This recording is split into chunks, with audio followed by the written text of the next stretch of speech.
In this video, I want to talk a little bit about my experience with shut-off valves, typically the ones for copper pipes. That's what we have in our house, half-inch copper pipes through most of the house.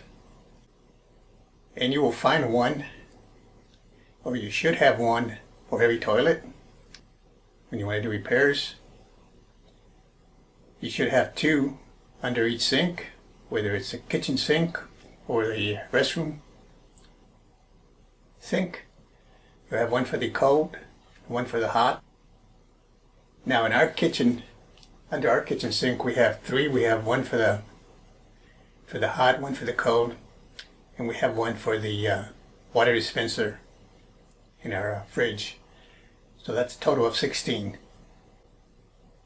Now, replaced my first shut-off valve in 2014. So we moved in 2010. Already 10 years old or so. And in 2014 I replaced the first shut-off valve. And that's what always happens. The shut-off valve is good until you shut it off, turn it back on. And what happened, I was replacing the fill valve in our guest restroom. And when I was fixing to turn the water back on, there was a leak. This wouldn't stop, so I decided to replace it. Went and bought one just like it. That was the first one that I did. Now, since 2014, I've actually replaced all the shut-off valves in the house, all 16. Not all at one time, but through the years since 2014. Some were just precaution, just in case. What's the life of a shut-off valve? Some will tell you to replace them every year. I saw one article that said replace it every 2 years. Now let me just tell you this: the shut-off valve that I replaced in 2014 is still working today. So that's 8 years later. It's still okay. Now I do want to point out that you do have some options as to what type you install. The one that I have here is a compression one. It has a compression ring that creates the seal so there's no water leakage. There are some that you can solder, and there's some you can thread in depending on your setup. I still think the ones you solder are better. If the soldering is done properly, they're going to last. But I haven't had any issue with these compression valves. And like I said, every home, we live in about 2 homes now, and they've all had compression shut-off valves. I've never had an issue with one bursting. Now I've had some that would start to leak. This one's the only one that I had that leaked, and I replaced it. And then I continue with doing that to the others, just as a precaution. So let me go over the first time I did it. Now it's a good opportunity to replace the supply line. So this one's kind of loose here. I just put it on. Replacing this just connects, of course, to the fill valve under the tank. And then back in 2014, this is what I was doing. And again, these are the wrenches that I use.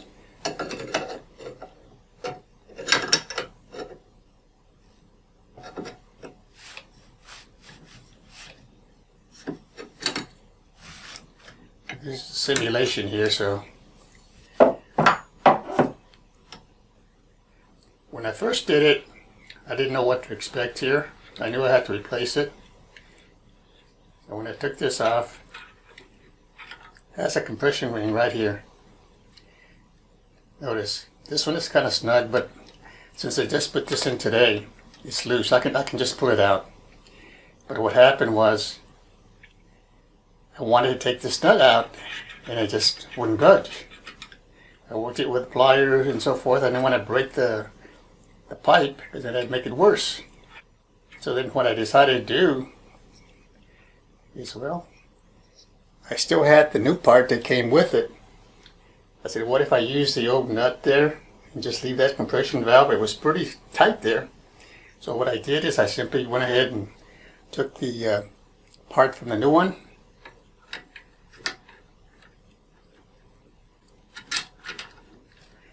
make sure that it was fitted back.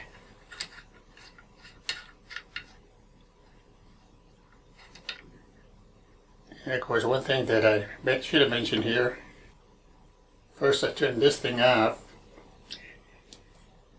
Of course, the water to the house would have to be turned off.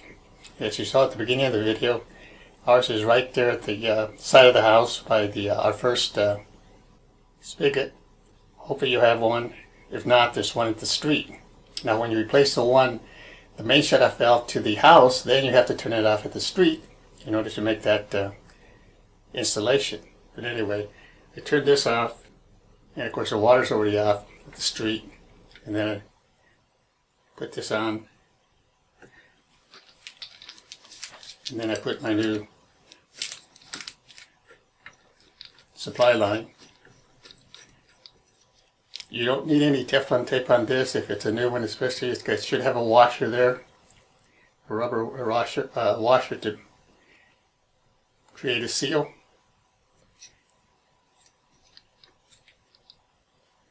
And of course you want to wrench for this.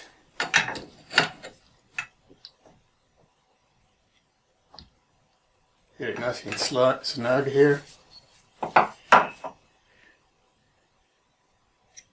This is connected to the fill valve.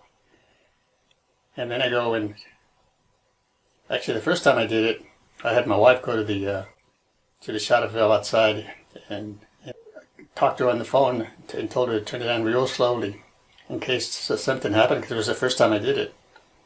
In case something happened, then I would just let her turn it off. But she turned it on, everything worked okay. But if it starts to leak a little bit here, or up here in the where you connect it to the fill valve, then just again take your wrench, just turn it a little snug. If it leaks over here, if it leaks here, again tighten this up a little bit, and then up here where it's connected. And as I did my research, I found out that a lot of people were doing that, even some of the plumbers from this old house. If the compression ring was in good condition and this nut was in good condition, they went ahead and just replaced it just like I did.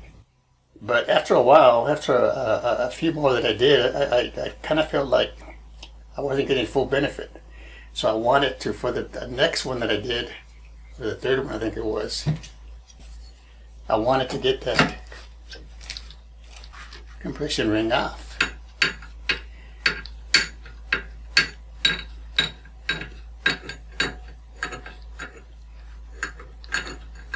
So with the water off, main water off, front of the house, replaced this, took this off, to the next one. Said, okay, how does this ring come on? Obviously right now it's loose. And sometimes, depending on how much copper pipe you have here, you might not have too much room here, because this could be further in. But you can take a hacksaw or a Dremel and just kind of cut on this. But you have to be real careful that you don't cut the pipe, because then you have to do some heavy duty stuff, do some soldering, which is what I did one time. I'll tell you about that a little bit later, but anyway, you could cut around this. Now if you don't have this much room in the back and this nut is pretty much covering it like this, and you want to take the whole thing out, then you might have to cut with a Dremel or a hacksaw. Just cut this down little by little, and eventually it'll come out along with the compression ring. But if you got room like that, little cuts on this ring here, and then with some pliers or something, just kind of do it this way. Turn it around until it slips out. Now there are some tools that you can use if you really want to take this off and you don't have much room to cut here. Let's say this is closer to the wall and this is just like that, and it's kind of hard to really cut on that compression ring. Then you have this tool right here. You turn this and it comes down and to the right, counterclockwise, or clockwise I should say, and it comes up. You can see.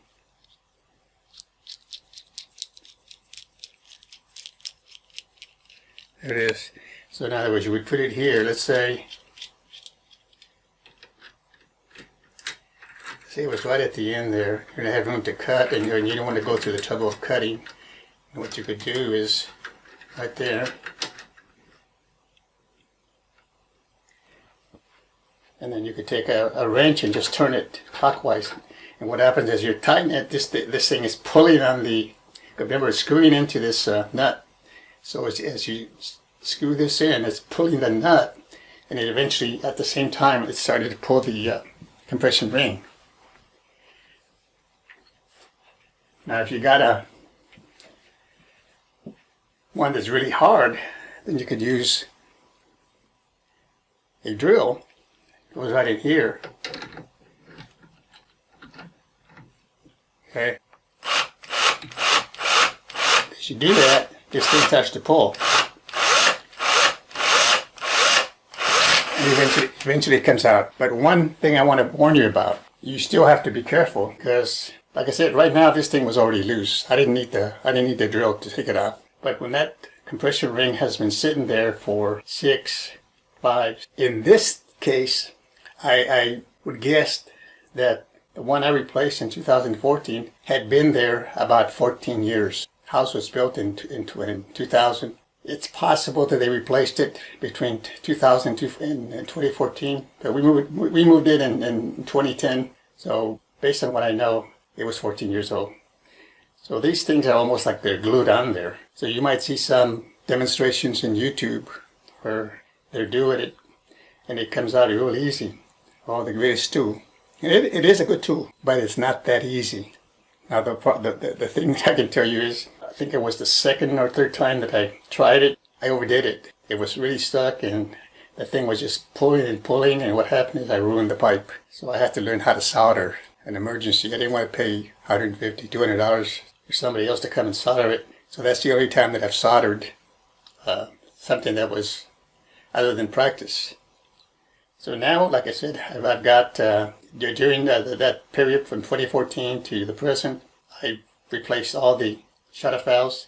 Some I replaced the compression ring, the whole thing, and there were some that the compression ring looked like in good shape. The nut was in good shape, so what I did is I just put a little bit of pipe sealant, Teflon tape, and on some I actually did both. I put the Teflon tape on the actual compression nut and then a little bit of sealant. So Teflon tape, wrapped it around 3-4 times, and then a little dab of pipe sealant, and that did the trick. What I did after that is I went ahead and took I was a little nervous about the Dremel. So I used a little hacksaw just to kind of slice a little bit into the compression ring. And once it was a little bit loose, then I used this slowly, and that worked. That seemed to work fine after that. So I would just be careful on using this thing, because this, especially the drill, is kind of powerful.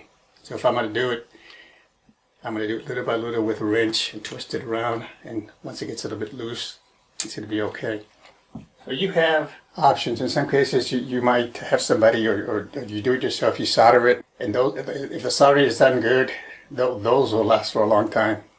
They're not going to fall apart on you. Now they might still have a leak because it wasn't the nails, but the shutoff valve is going to stay there. And even with the compression valves, I've had no issue. That's all I've used in the houses that I've lived in.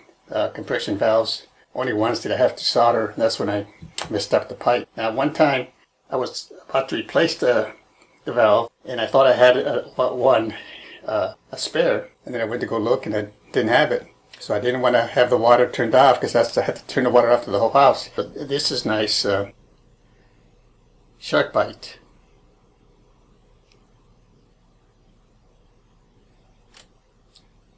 And this is an end stop. So let's say I was working on a pipe like this, and I was fixing to put the new one in, and I didn't have a shutoff valve. Then what I could do is just shove this in. There, it's locked. On the 1/2 inch, this goes in about just under 1 inch, 7/8 of an inch. And they're not gonna come. I mean, you can turn the water on. It's not gonna leak. It's gonna stay there. And you have this little tool here. Put it behind like that, and then just pull on it. Comes right out.